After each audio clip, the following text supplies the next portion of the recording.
masters of speed. This is Formula One.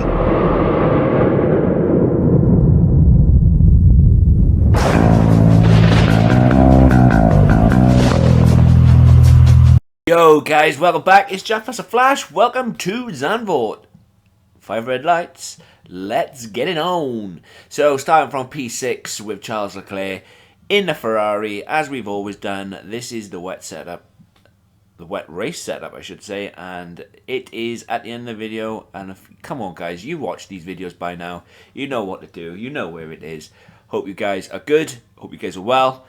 Zandvoort. So I absolutely enjoy racing around Zandvoort. Zandvoort is a tricky circuit though. It's not a circuit that promotes overtaking. It's an old-fashioned circuit that has been brought back to the calendar. It's only 2 races, I think. Obviously due to C19, the inaugural race was called off. And as soon as we was able to go racing there, we were. I believe there's been 2 races since the circuit reopened in 1985, and Max Verstappen has won both of them. But I enjoy this version of it. 2020's version of the game was awesome. Absolutely love sending it full beans around that long right-hander in Sector 2. 2021 was just awful. They absolutely destroyed that part of the circuit. And then back with the Venturi tunneled downforce cars, they just made it awesome again. And I really do enjoy racing around Zandvoort. Wet or dry, like I said, it doesn't really matter. I said in the Belgian video, unfortunately I'm one of those guys that take quite a bit of time to get going during a race, especially a wet race, as you need to find your feet, etc., and find out where, what, why, and when is all a grip. But I am working to change that. I really am trying to change that. I'm trying to change a lot of things, to be fair. I'm trying to change my starts. My starts are really poor this game. They seem to struggle. Or I seem to struggle rather with my starts, and not just that. It's the ability to switch everything on a lot quicker than I have been. But back to Zandvoort. So we're in the midst of quite a few set of difficult circuits coming up. So we got Zandvoort. Obviously Monza is next, but forget Monza for the minute because that's a high speed, low drag circuit. But yeah, after Monza, we have a few circuits coming up where the downforce is going to be extremely high on them. You've got Singapore, that's good. That's just Monaco, just a bit wider version of Monaco. Then you got Japan. Japan with the tricky S section, that's going to be high downforce as well. And when we get to Japan, you'll know why. And then obviously Kota as well for sectors 2 and 3. But before we get to all those, welcome to the high downforce. And the reason why I've gone with such high downforce is simply because you need to have confidence in the car. You need to be able to send the car into corners and have it grip up. Yes, you can run low downforce if you like, but you're not going to have that confidence and you're not going to have that ability to make things happen. I'd rather be slow in the straights, but really confident and aggressive in the corners, like I was there with Russell. Managed to do a send, but almost lost it on the corner exit. And that is just me getting over eager and getting over zealous on the old throttle there. But with that being said, Zandvoort is Zandvoort. You guys can obviously play around with the downforce for yourselves. I've opted for, like I said, extremely high, which is 50-50.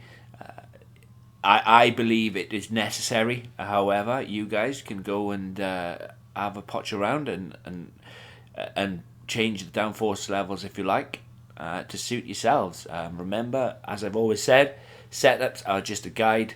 I always advise never to bolt on a setup and just roll with it because you never know if it might not work for you. And with that being said, I'm going to leave you with the rest of the video. Wherever you are in the world today, guys, hope you're good, hope you're well. Really, really do. Let me know what you think down in the comments below. Would love to hear from you. Remember, these setups are only meant for people that are new to the game.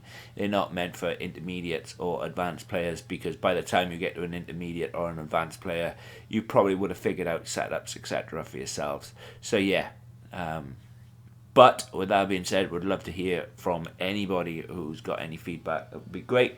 Remember to do all that good stuff, like hit that like button, hit that subscribe button. I'll catch you for the next one. Take care. Peace.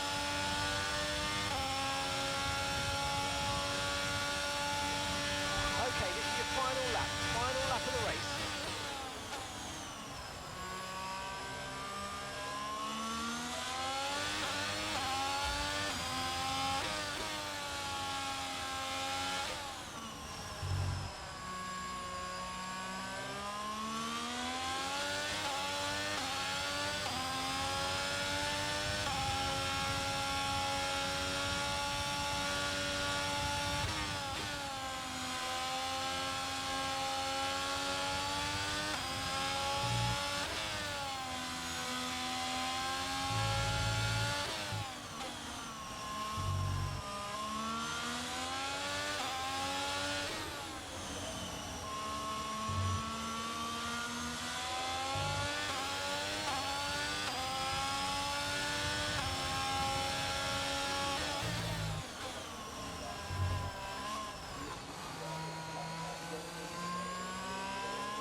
Pulled it out of the bag today.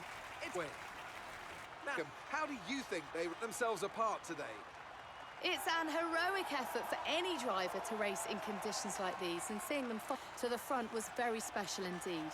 They were able to find all the grip, all the good lines, and had the confidence to get on the power to top it all off. That's what pushed them into first place today. Here come our winners now. Race, and a tremendous effort by... Their history is well known, so it's no surprise to fans the world over to see them come out on top once again.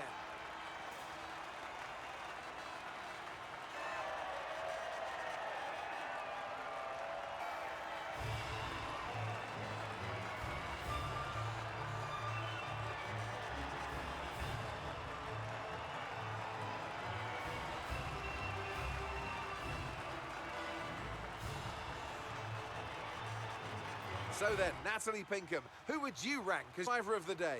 Charles Leclerc showed exactly how to manage yourself out on track today. He was almost flawless out there. Incredible. Well, what an end to another fantastic weekend of racing.